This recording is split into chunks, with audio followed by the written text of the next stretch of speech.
Hi folks, Joseph Kursky here, geographer and education manager on the ESRI education team. In the other three presentations in this series on teaching geography with ArcGIS Online, what I hoped I did was, first of all, inspired you to think about using geographic information systems and spatial analysis in your classroom. Secondly, I hope that I piqued your interest in using ArcGIS Online as a presentation tool for you and your students to use, but also as a tool to investigate local, community, regional, countrywide, and global issues with ArcGIS Online. I also hoped that I made a strong case in terms of why and how to use GIS in the classroom. In this presentation, or actually what I hope to do here is a workshop in the use of geographic information systems in education, let's take one issue and look at it and investigate it. What I hope to do is model what you might do in the classroom. And in fact, you being the energetic, inspiring, creative educators that I know you are, you'll be able to do this and so much more in the classroom than time permits me to do here. Okay, so I'm starting with arcgis.com, arcgis.com, which is ArcGIS Online. In the search window for searching for content, let's look for World Bank population. Now, the World Bank is a storehouse. One of the things that they do is they store data. They disseminate data. They gather and disseminate data. The first thing that opens up here is a whole series of results. I'm going to open that first one in ArcGIS.com map viewer. So it draws my data set. What data set do I have? Well, let's show the map legend. Okay, great. What I have here is a annual population growth percentage. So I can see right away that I've got vast differences around the world. Right? I've got, for Libya, for example, I've got almost 4% growth in 1960, and as you can see, I can get it over time. How do I do that? Well, I can slide this slider bar at the bottom. So some of these data sets inside ArcGIS Online are actually time enabled, which is fascinating because, as you can see, now that I've put the far end to 2010, I've got this huge range, and not only a huge range, but I've got vast differences, not only now, but back then in the 1960s, I had a different pattern entirely in the 1960s than I do now. So, for example, in the 1960s, I had this pattern. Okay, some of Europe was moderate in terms of population growth. We had some missing data out here in China. But as we go forward in time, I can see that the pattern is different. Now I've got lower growth here in Russia, Eastern Europe, some Central Europe, and I've got some moderate growth in Africa. I've got some higher growth in selected countries. So data changed over time. Let's look at specific countries. So, for example, if I click on Germany and look at the population growth over time, right, I've got 0.66 in 1960. And as you can see, it increased and then it decreased. And as I go forward, I've got some negatives. And let's go up to the 2000s here.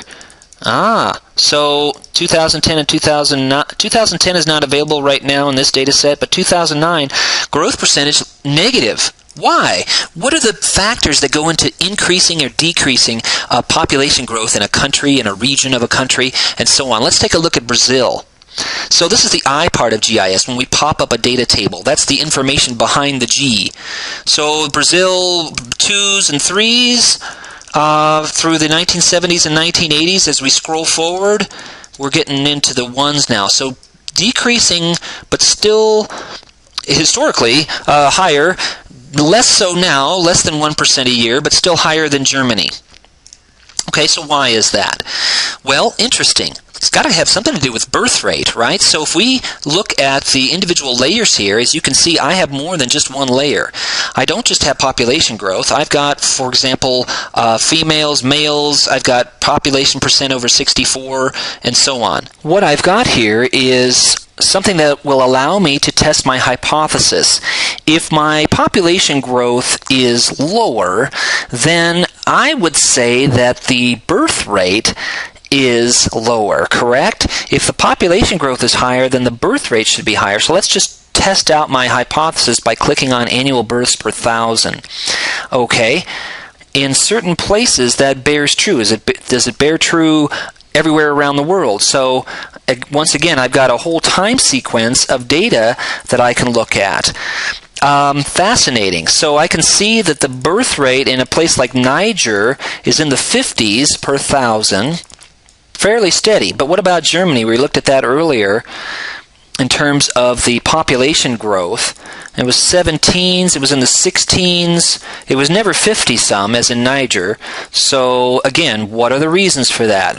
How much is 50 or less than 10 in terms of adding to the population? Looks like it's 8 per thousand in 2008, the last year that the World Bank had data for Germany. So fascinating. So we'll look at Brazil because we looked at it in terms of population growth, and let's see what the births per thousand. So it was in the 40s, at least in part of in the 1960s. Then it decreased into the 30s and 1970s.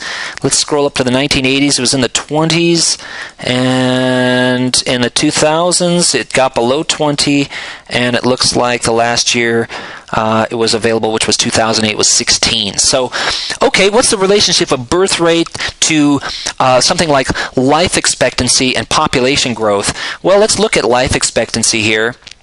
And we've got total, we've also got males and females. So let's just take a look at life expectancy. Okay, we've got a huge range, right? Because for one thing, we're looking at 1960 to 2010. And while I'd like to believe that every place increased, let's just take a look more closely here. 69 years back in 1960 for Germany. And as we scroll forward, 70s, did it get to be 80? Let's just... Looks like it hit 80 in 2008. Okay, let's take a look at another country and see what the life expectancy is. Did it increase at a uniform rate? Did it increase at all in every country around the world? So here's Zambia, and it was in the 40s, so let's see if it increased. We're increasing into the 50s in the 1970s. And then, unfortunately, it's back in the 40s again into the current time. So, okay, well, what does that mean? What are the factors involved with life expectancy? You know, what's going on in different countries around the world?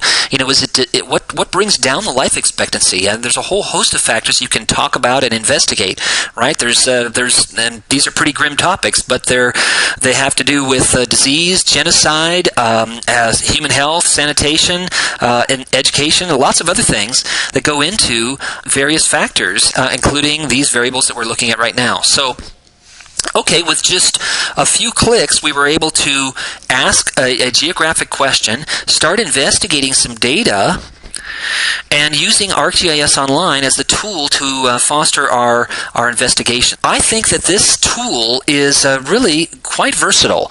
We're looking at world data here, but if you've got data, and there are lots of data sets out here in ArcGIS Online for sub-administrative units of countries, you can start investigating some of these things on a sub-country level.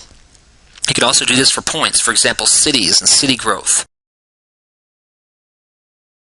How did we do that? Well, we started with ArcGIS Online, and we added one actual layer, which was the World Bank population.